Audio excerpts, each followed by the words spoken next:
Hey guys, my name is Pusha Hadebe and this is Mommy Wellness Club. Thank you so much for tuning in. So today is a very important and an exciting one.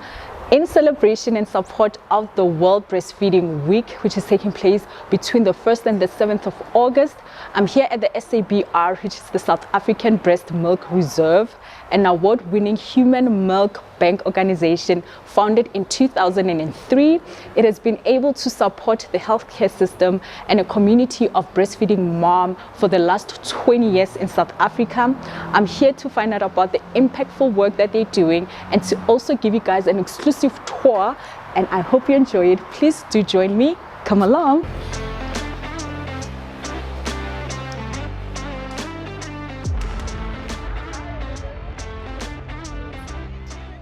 Thank you so much for taking time to speak to me about the work that you do here at SABR. Can you please introduce yourself and tell us about SABR?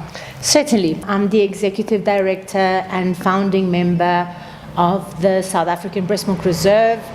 The South African Breastmilk Reserve is turning 20 in 2023.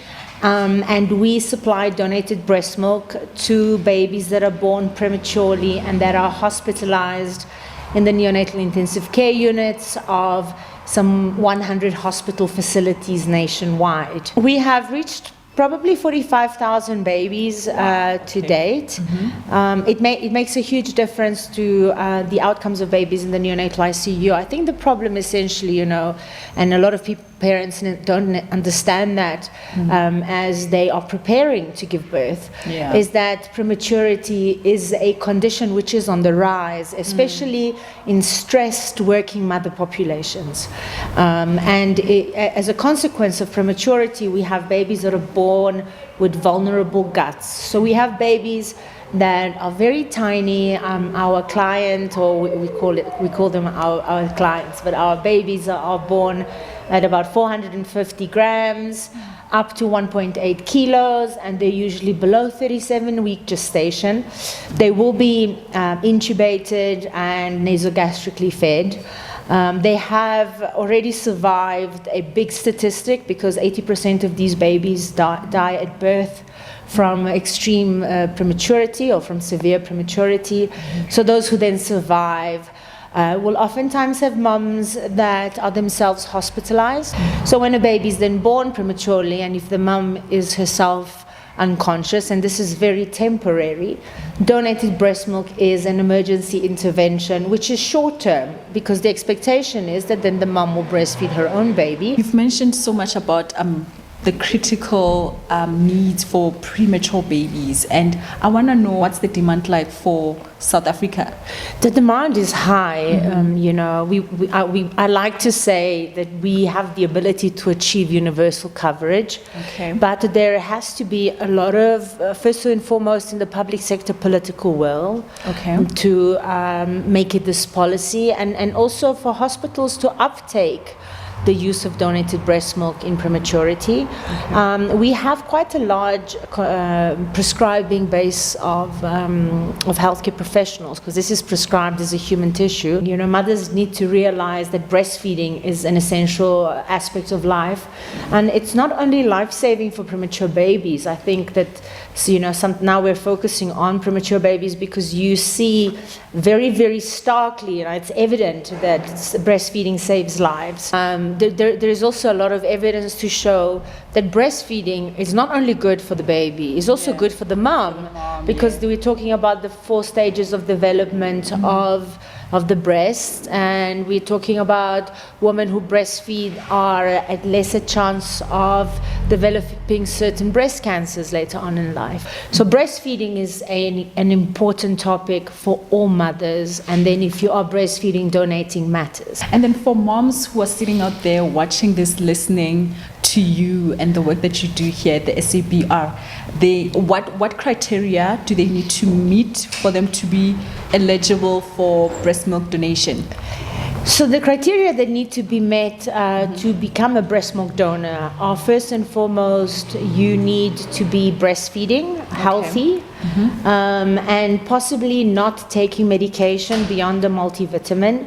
Ideally, we would like moms, that live in conditions where there is a fridge and a freezer, where they have a hygienic environment and a stable home environment, possibly with, not multiple sexual partners. I think we're looking at a low-risk lifestyle kind of woman that knows her HIV status, that knows she's free from sexually transmitted infections, that has a healthy diet. And oftentimes an excellent candidate for expressing is the mom with the baby in the neonatal ICU herself. There is a lot of research evidence that shows that breastfeeding is anti-inflammatory for the mom and helps recovery postpartum. So expressing increases your production, and donating breast milk and that type of commitment, first of all, is great and fulfilling for the heart. It fills your heart with joy, because it is, you're going to save the life of a little baby. And a lot of our donors that are regular donors, because they will donate throughout, let's say, their first 6 months of the baby's life, have touched as many as 30 babies' lives over and above their own, That's amazing. Which is incredible. So with me, with my two, I have a 3-year-old and a 1-year-old. So my 3-year-old, I struggled a bit with breastfeeding. And I remember the frustration, And I think looking back, I think maybe it was what you just mentioned now about, the more you feed, the more you produce and so forth. I think I was doing it, but I wasn't doing it the right way. Sure. So at 6 months, I had to stop breastfeeding altogether, and she was on formula. But with this the 1-year-old, I'm still breastfeeding, by the way. He doesn't want to. Wonderful. Yeah, he's like, no, I'm not giving this up. Exactly. It's too much of a good thing. So now I think I had better information and so forth. What would you say to encourage moms who are still struggling, maybe who are fairly new to motherhood, and maybe they discouraged from breastfeeding because it's frustrating? And a lot of the times we perhaps don't explain it, but breast milk is natural, but may not come naturally. And breast milk requires a lot of support. There are people who can offer you professional support to help you with your latch. And it's also really important to remember initially that it's not necessarily breastfeeding that is the frustration, but a lot of the sleep deprivation that is implied in getting up every 3 hourly, which becomes a culture shock. So then a mom feels inadequate, and then we have to remember that on top of all of this, we have this hormonal cascade that comes, that often brings on baby blues and a whole lot of feelings of inadequacy. And at that point, the most important thing that any mom has to remember is that you are enough. That is not even a question. You are enough. Your breast milk is awesome. And we know you're tired and exhausted, and 3 a.m. doesn't feel so good, and you might have raw nipples, but ask yourself the question, am I latching the baby correctly? Joining a support group of moms that is supervised by lactation consultants, especially if you're going through this experience in the neonatal intensive care unit. You want to reach out and get support, especially if you're struggling emotionally yourself, and sometimes women feel very alone in that moment, but you're not alone. And the most important thing to remember, look in the mirror and say to yourself, I am good enough, I'm excellent. I love that. I love that. You're good enough, you're excellent. Please remember that. And now for moms who'd like to get in touch with you and they want to donate, what steps can they take? How does this work? How does it work? We made it easy. We tried to make it as easy as possible, because we know that at the beginning when you have babies, like leaving home is like moving house every time, right? All the bags and the stroller So what we have done is we have an online sign-up form. You sign up online and we receive your application. We review your application and then we inform you if you qualify to donate. There are, as we said, some inclusion and exclusion criteria. So generally, please don't be drinking alcohol anyway if you're breastfeeding, and you shouldn't be consuming substances which may reach the baby in significant quantities. Also, exclusions that need to be noted are moms that are taking antidepressants, because we don't necessarily know how this behaves throughout our processing of breast milk. Once you have qualified to donate, we then will either collect the breast milk you have already stashed, or we will send you a box with bottles and caps and instructions, and Elelwani will then follow up with you to discuss your donation process and how this is progressing. Once we receive your first box of breast milk or your first donation of breast milk, we then send a nurse to your home and we draw bloods, we do tests for HIV, hepatitis and syphilis.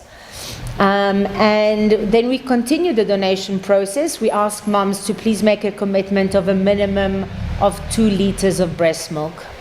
And I love how you've made the process of breast milk donation so seamless. Yes. Because I donated earlier this year, I think it was around Feb and March, and what you just said in terms of we don't have to leave our homes and they come to us, like the nurse came, they did the tests, and then the milk was already stored up in the containers and they collected and the test. And I remember I was following up with the SABR, and Elelwani was giving me a follow-up on how the process is going, and I loved it. I'm saying this to moms who are feeling a bit anxious or maybe feeling like, oh, it's gonna be a lot of admin, and it's actually very seamless and it's very doable, and I encourage it so much because also the demand is very high for breast milk donation. It takes about 10 minutes to complete the form on the internet. Because it is a human tissue, you have to understand that there are really important quality processes involved, and maybe we can close by telling also our donors what is implied in the quality processes, and then we can maybe give you a tour of the bank. But when your breast milk arrives and we have tested for HIV, hepatitis and syphilis, your breast milk is then quarantined and sent for microbiological monitoring, where we are looking at the bioburden of breast milk, meaning we're establishing how much damage did load shedding do, how high are the total colony counts of bacteria, do we have gut bacteria that shouldn't be in there, and what are the limits? And we also counsel moms. Then we pasteurize the breast milk at 62.5 degrees for half an hour, which takes care of all lipid enveloped viruses and bacteria. And then lastly, we quarantine it one last time and do a post-pasteurization microbiology to ensure that the breast milk is 100% safe. Thank you so much for the impactful work that you've been doing in the country. We really appreciate it, and I know that a lot of babies were very much helped and saved through the donation of breast milk. So thank you so much for taking time, and I can't wait for you to do the tour with us. Sure. A few years ago, thanks to Discovery, we were able to renovate to state of the art. We redid everything with the highest quality materials. We built a clean room. The breast milk arrives in the facility and it follows a quarantine process. So, if you're not operating, we usually try not to waste gloves, because it's only when you're decanting and handling, but because we sanitize and we clean and sanitize all high touch points, this is what the breast milk looks like when it arrives. You can see some mummies express very large quantities of milk and send it to us like this, and then some do it in bottles. Keep it for 7 days, because 7 days at -20 kills cytomegalovirus. And this becomes what the bottle looks like once it's pasteurized. You see, it's small bottles, and they are steri-sealed with a foil. So this is clean. So you don't want to touch bottles if you are not wearing gloves. And in this type of facility, we follow strict hygiene rules: short nails, no Q-tex, none of this. This is what Emily's doing right now. You can see Emily has just pulled the bottles out of the pasteurizer, and she is marking them with dots that indicate that the product is pasteurized. this preventing anybody from confusing it for unpasteurized products. We want to only use pasteurized products. So we then assemble our own pasteurization machines. As you can see, the pasteurizer is now heating. The pasteurizer will heat, reach 62.5 degrees for 30 minutes. And what does that do? That kills all lipid enveloped viruses and bacteria. So that makes the breast milk safe. So even if there was, for instance, a contamination of HIV, it would cook the virus and the milk would be safe. All right. So pasteurization renders the breast milk safe. However, if the breast milk is highly fermented or contaminated by bacteria prior pasteurization may not always be enough. And that is why high quality is really the priority of our job. On our right, we have the breast milk analyzer. We are actually one of the first organizations to have ever purchased the micronutrient analyzer. It gives us a fat, crude protein, carbohydrate, and true protein count. And we have used this on a number of research projects that we have currently underway. This is then where we are ready for dispatch, all right? So this is the dispatch freezers, and you can see they're all marked pasteurized.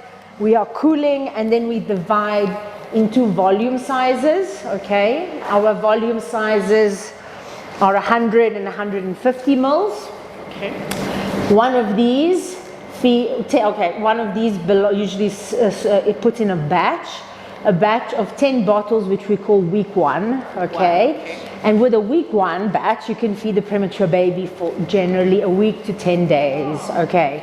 Then they will order a week 2 batch, which is 150 mils. That's when you know the baby's doing well and the baby's growing, so the baby's consuming larger volumes. And then after they have ordered the 2 batches of breast milk, we then ask if there is an extension. Then we need to see a motivation from a doctor as to, first of all, why is the mom not breastfeeding herself? Because maternal lactation has to be the priority. And why shouldn't we be continuing with donated breast milk?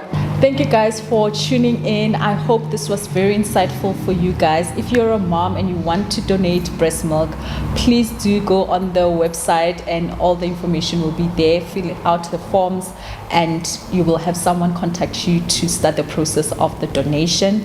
From me and Stasha, till next time, thank you so much. Bye. Bye.